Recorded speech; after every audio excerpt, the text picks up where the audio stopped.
Welcome to the Daily Plunge. We are in the Gospel of Matthew, chapter 12, verses 1 through 14. Now, Jesus and his disciples are walking through a grain field. They're on their way to worship at a synagogue. And, the pastry shop or the donut shop was closed. So they're picking grains as they go, the disciples are, and they're grinding them in their hands. And the Pharisees, the religious police, are like, oh, no, that's not lawful.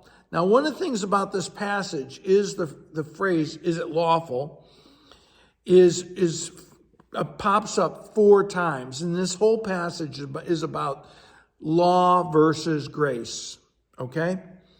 And Jesus, the ultimate Bible teacher, takes them to task. He says, what about David and his compatriots? When they were hungry, they went to the tabernacle, the house of the Lord, and they ate the consecrated bread that wasn't for anyone but the priest to eat. No one said they had broken the law.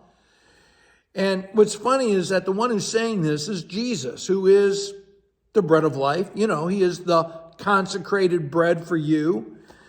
And then Jesus goes on to say, there's something greater. Is it lawful for the priest to work on the Sabbath?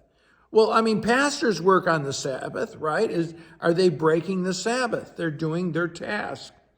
And Jesus says there's something greater here. It's someone greater than the temple. That Jesus himself is our high priest. That Christ is, in essence, our temple. He's the one who is our Sabbath rest because he brings the presence of God. And so Jesus says that they should understand this phrase, I desire mercy, not sacrifice or rituals. And what he's saying is that God's desire is for mercy, not for the law, and that we are not to interpret our faith through the lens of the law, but rather by grace. And so he says, the Son of Man is the Lord of the Sabbath. And this is true because Jesus is the one who brings the Sabbath rest. He is bringing the presence of God that we can rest in and have peace. Not by our works. The Sabbath is not a time of work. It's a time of mercy and grace. Now, Jesus goes on to the synagogue, and there they bring him a man with a shriveled hand. And once again, they put Jesus to the test. Is it lawful to heal and to make whole? Or instead, would God rather that we burden somebody, I guess is the opposite question. And Jesus, again, challenges them. Well, if you had a sheep and it went off and fell in a pit, would you just leave it there? Oh, no, because it's worth money. You'd go get it, right?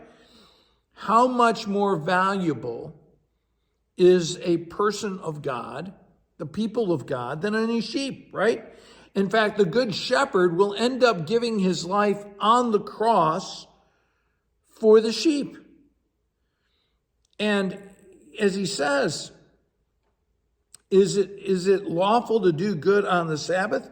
Well, it is God's will to do mercy on the Sabbath. And we know that's the case because Jesus does mercy.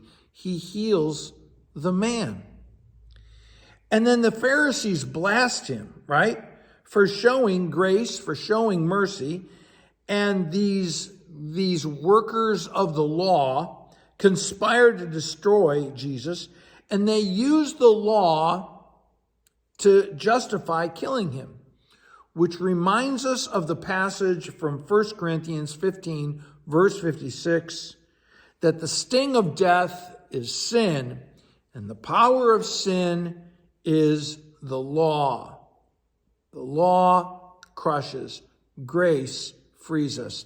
Hey, thanks, friends. Have a blessed day.